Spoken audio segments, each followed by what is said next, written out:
Letting go isn't losing, it's trusting. And I know that sounds easy on a Sunday morning with the keys playing in the background and a room full of faith-filled people shouting amen. But what about Monday? What about when God asks you to walk away from something that feels good, but you know deep down it's not God's best? What about when he tells you to release something that feels like part of your identity, something you've been holding on to for years? That's when it gets real. That's when trust stops being a cute concept and starts being your lifeline. See, we've been conditioned to believe that holding on equals strength, that the tighter you grip something, the more control you have. But can I flip that for you today? Holding on to what God told you to let go of doesn't make you strong. It just keeps you stuck. And there's nothing more exhausting than trying to sustain something God's already left. It's kind of like trying to keep a plant alive after it's already dead. You keep watering it, giving it sunlight, talking to it, but no matter what you do, it doesn't grow. And you start thinking, maybe if I try harder, maybe if I love it more, maybe if I just don't give up on it. But friend, if God's already called it dead, it's not your job to resurrect it. That's his job. And if he hasn't, maybe it's because he's got a new seed for a new season. Letting go feels like losing because it creates a vacuum. It creates a space where something used to be. But here's what we miss. That space is where God wants to move. The space left by what you surrendered becomes the place where he supplies. The space you cleared becomes the canvas he paints on. But you can't experience that if your hands are still full of what used to be. Remember Abraham? God told him to let go of everything he knew, his country, his family, his comfort zone, and go to a place that God would show him. Not a place with an address, not a Google Maps pin, just go. Can we be honest? That's terrifying. But Abraham trusted, and it wasn't because he understood, it was because he obeyed. That's real trust. Trust doesn't require understanding. It requires surrender. And the fact that you don't understand what God is doing doesn't mean he isn't doing something. Some of us are praying for God to do a new thing while still clinging to an old thing. And God's like, you want new joy, but you're still attached to that old bitterness. You want new peace, but you keep entertaining that same toxic cycle. You want a new season, but you won't release the old habits. I'm ready to move, but are you ready to let go? Trust is tested in the tension. It's in that in-between space where what was is behind you and what will be hasn't shown up yet, that God does some of his best work. And yes, it's uncomfortable. Yes, it's scary, but that's where faith lives. Faith doesn't grow in certainty, it grows in surrender. And God doesn't bless clinging, he blesses trusting. Let me ask you, what are you afraid will happen if you let go? That you'll end up with nothing? That you'll look foolish? That you'll regret it? Can I remind you, God has never asked you to let go without already planning to replace it with something better. But the replacement doesn't come first, the release does. The Israelites didn't see the Red Sea part until they stepped toward it. Peter didn't walk on water until he stepped out of the boat. And you're not going to see what God has next if you're too busy gripping what he told you to release. That job that's draining the life out of you, that relationship that's all pain and no purpose, that fear of not being enough so you keep performing for people who don't even see you, maybe God's been whispering, let it go. And maybe today is the day you stop calling it loyalty when it's actually just fear.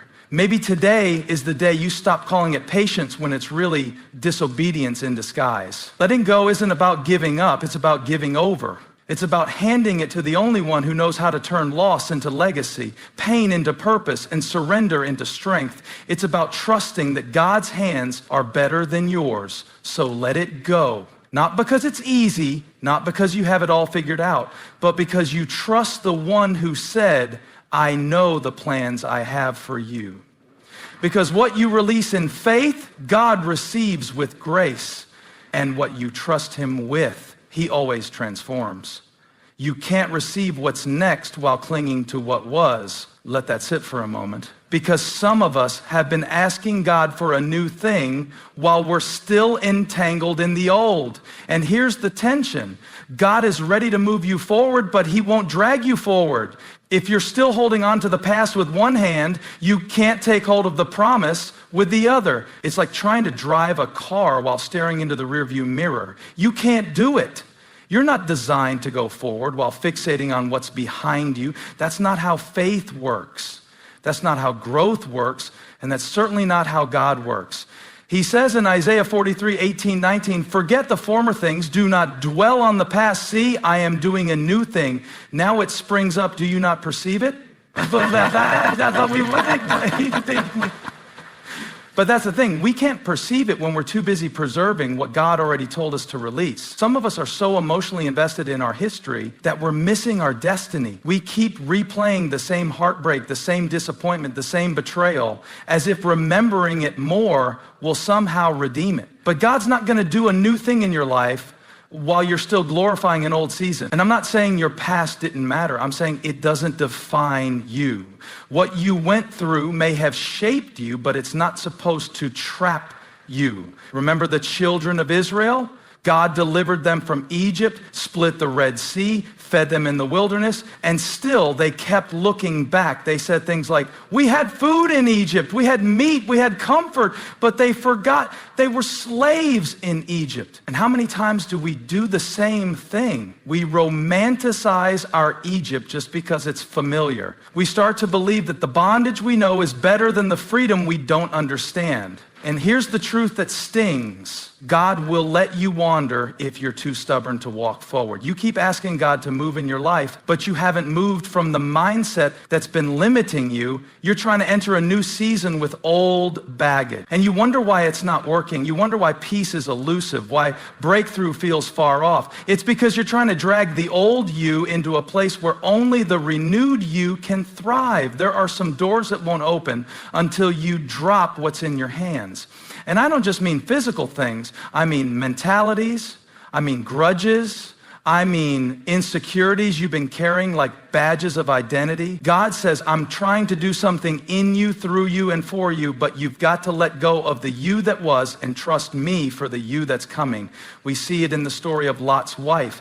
God was rescuing them from Sodom. He told them, don't look back, but she did. And in that one moment of disobedience, she turned into a pillar of salt. Why? Because her body left Sodom, but her heart was still there. She looked back because she couldn't see forward. She clung to what was, and it cost her what could have been. And maybe that's why God hasn't opened that next chapter yet. It's not because he's punishing you, it's because he's protecting you. He knows that bringing a new blessing into your old framework will only break you. He knows that giving you next when your mind is still stuck on before will create confusion, not clarity. So he's waiting for you to stop reaching back and start leaning in. Can I challenge you today? What's the thing you keep revisiting that God already released you from? What are you still grieving that God has already given you grace to grow beyond? What toxic thought, relationship, memory, or habit is holding you hostage? Because as long as your arms are wrapped around yesterday, they can't be open for tomorrow. I get it. Letting go is hard. Moving on is messy. But holding on to what's already dead doesn't resurrect it. It just drains you. Some of us are spiritually exhausted, not because God isn't working, but because we're trying to manage a season that's already expired. We're trying to keep the lights on in a house God told us to move out of. But what if what you thought was a loss was really a launch? What if what felt like a rejection was actually God's redirection? What if the reason that door closed was because he's opening something bigger, better, and beyond what you could ask or imagine? You can't receive what's next while clinging to what was. So maybe this is your moment, not next week, not when you feel ready, right now, to say, God, I don't fully understand, but I'm ready to let go. I'm done holding on to what's behind me. I want what you have next. Because what's ahead of you is greater than what's behind you if you're willing to let go long enough to receive it. Delayed obedience is still disobedience. Let that truth sit for a moment because it's a tough one. I know we love to sugarcoat things, to make excuses, and to tell ourselves that we'll obey just as soon as it makes sense or as soon as we're ready. But here's the reality. If God's spoken to you and you haven't acted, it's disobedience. Now, I know that might sting, but it's the kind of sting that comes from a place of love. Because I believe God's calling us to something bigger than our comfort. He's calling us to a life that doesn't make sense to our flesh, but aligns with his kingdom. And the only way to step into that life is to move when he says move. Here's the deal. Delayed obedience often comes from a place of fear or uncertainty. Maybe you're thinking, I'll obey, just not yet. I need more time. I need more clarity. But let me tell you something about clarity. Clarity doesn't come from waiting. It comes from stepping out in faith. God doesn't give you the map first. He gives you the direction, then he expects you to start walking. Think about the story of Saul. God had given him a clear command, go and utterly destroy the Amalekites. Leave nothing behind because their wickedness has reached its peak. Saul, being the good leader that he was, decided to go ahead with the mission, but he didn't do it exactly as God commanded. He spared the best of the sheep and cattle and kept the king alive, thinking that God would be pleased with the best of the spoils. But God wasn't asking for the best of the best. He was asking for obedience. And in 1 Samuel 15:22, Samuel makes it clear to obey is better than sacrifice, and to heed is better than the fat of rams. Saul thought his delayed obedience was good enough.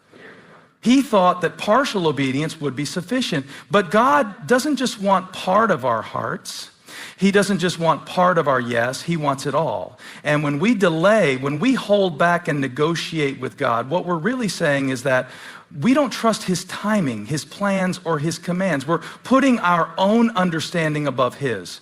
And that's not obedience. That's disobedience. Now, I know what you're thinking. I'm not like Saul. I'm not actively rejecting God's command. But delayed obedience doesn't always look like outright rebellion. Sometimes it looks like hesitation. Sometimes it looks like telling God, I'll obey, but not yet. Give me some time. Let me think it over. Let me get my life together. But here's the hard truth. God doesn't need you to get it together first. He just needs your obedience now. We like to think we need to be ready before we can obey. We want God to answer all our questions and lay out all the steps before we take the first one. But that's not how God works. Look at the story of Abraham. God told him to leave everything, his family, his country, his security, and go to a place he would show him. But Abraham didn't know where he was going. He didn't know the end of the journey. He didn't even know all the details. But he obeyed, and it wasn't delayed. He moved as soon as God spoke. Delayed obedience is a sign that we're still trying to control the process. We want to be in charge of the timing. We want to hold on to our comfort. But let me ask you, how many blessings, opportunities, and breakthroughs are you missing because you're waiting for the perfect moment? How many people are missing out on God's plan for their life because you haven't moved yet? Delayed obedience doesn't just affect you, it affects everyone around you. Let's take the story of the Israelites. God told them to take possession of the promised land, but when the spies came back, they gave a bad report, and the people of Israel were too afraid to go in. They delayed, they doubted, they thought they couldn't do it, and as a result, they wandered for 40 years in the wilderness when they could have entered the land immediately if they had simply obeyed. What God was offering them was on the other side of their obedience. But because they delayed, they had to wait. And listen, there's nothing worse than standing still when God has called you to move. I've seen people spend years in the wilderness, not because God wasn't ready to bless them, but because they wouldn't take the step. They were too scared, too comfortable, too caught up in the what ifs. But I need you to hear me clearly. The best time to obey God is not tomorrow, it's today. If God's calling you to step out now. Don't wait. Don't put it off. Delayed obedience means you're living in disobedience and you're forfeiting the blessings God wants to pour into your life. God is not asking you to figure it all out before you obey. He's asking you to step into the unknown because he's already gone before you. The very thing you're waiting for, clarity, peace, understanding, is unlocked by obedience. And the more you delay, the more you prolong the breakthrough that's waiting for you. Think of it this way. God's blessings are in his instructions. If you want what he has for you, you've got to follow the path he set before you. It's not about being perfect. It's about being obedient. The time to obey is now. Don't delay any longer. God is calling you to move, and the next step of your destiny is only one act of obedience away. Let go of the excuses, let go of the fear, trust him now, and step into all that he's prepared for you. Delayed obedience is still disobedience, and your breakthrough is waiting on the other side of your immediate, unwavering trust.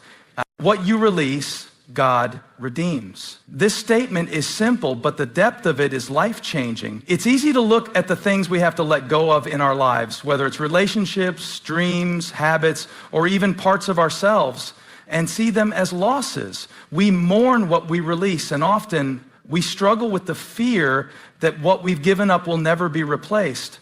But the truth is, what you release into God's hands is never wasted. He doesn't just take what you give him. He redeems it, he transforms it, he multiplies it, and he uses it for a greater purpose than you could ever imagine. There's a biblical principle that we often overlook. When we surrender something to God, it's not gone forever. It's just been placed in his capable hands. We're so accustomed to seeing loss as an ending. But in God's economy, loss is often just the beginning of something greater. This is one of the most powerful and profound truths we can embrace as believers, that what we release, God redeems. Think about the story of Abraham and Isaac. God told Abraham to sacrifice his son, Isaac, the son he'd waited for his whole life. The promise of God's blessing to Abraham was tied to Isaac. And yet God asked Abraham to release Isaac on the altar. Can you imagine the pain and confusion Abraham must have felt? Isaac wasn't just a son.